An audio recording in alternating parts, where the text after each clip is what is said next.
I guess I'll just share some comments and feedback. First, I just really want to appreciate everyone who's worked so hard on this and for all the information that was provided to us today on this item.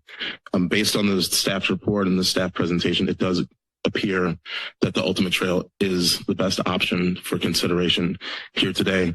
And I just want to reflect on some of what I heard, which is that, we really want to be respectful of the voters who voted on Measure D to move forward with the rail and trail option. And I think it's, really important, and it's our responsibility to continue to honor and respect the vote that was made at that point in time.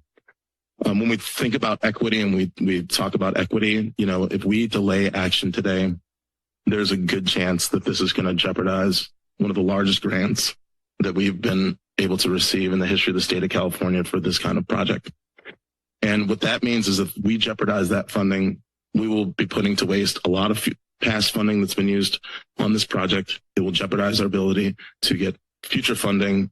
And I think that's a real concern when it comes to equity, because what that means is we will have, here in North County, we will have segments that are completed, and it's going to jeopardize the potential to have segments in South County for residents down there. And so I think it's really critical that we continue to move forward with the staff recommendation today, so that we are demonstrating to the state of California, we're demonstrating to the voters that when we receive these kinds of funds, we're going to use them responsibly, and we're going to demonstrate that this is why state and federal government should give us more money to help us backfill these gaps. In my experience, and I'll just, as it relates to another issue that I spoke about earlier with going with the city of Santa Cruz to discuss funding for homelessness at the state level, the number one thing that they appreciated was that we're moving forward, that we're not trying to delay our projects. And I think in this case, we need to continue to demonstrate that we are able to use funds responsibly when the state provides them to us, and we need to leverage the projects that we've completed to be able to show that, we're capable of taking these funds and using them responsibly. And so please help us in these instances when we have these gaps in funding. And then furthermore, I'd just like to say that, if we delay, these decisions, it also means that the cost of everything is going to go up at the same time. So, if we're saying, well, we don't have enough money right now, we should delay, it's like, well, the costs are just going to continue to go up over time. So why should we use that as an excuse to delay rather than continue to move forward?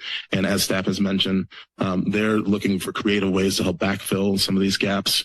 And I think that we should allow staff the opportunity to really go out and explore other funding options, explore ways that we can reduce costs, but continue to move forward so that we're not, wasting money and allowing for the cost of this ultimate trail option to go up over time. And then I'd also be concerned if we, pull rail out, because the voters definitely said that they didn't want that to happen. And I could see us, getting sued potentially if we decide to go against the voters' will. And so for me, I'd be happy to entertain a motion to move forward the staff's recommendation on this item. You made a motion? No, I can't make a motion. Okay. I think ultimately we're approving an EIR, right? It's not really a business plan or a concept report. And I'd like to see us move forward and, not delay the process. I think I want to see the projects in South County happen, but I'm also concerned about future projects. I'd like to see Highway 152 get its road diet in South County. It's a future project that needs funding, right? And so I want to make sure that happens. And, I want to see that at one day that Highway 9 will have protected bike lanes or a sidewalk on one side. So those are the things that I'm also concerned about, the future. And so for that, and because I believe in this process that we're doing and this project to be a more sustainable multimodal project, I'm going to go ahead and move to adopt all finding statements of DR for segment 10 and 11, including options B and all riparian exceptions, including all the permits, agreements, and all related actions. So is that essentially moving the staff recommendation? Yes, okay. Staff recommendation. So you have a motion for the staff recommendation. Is there a second?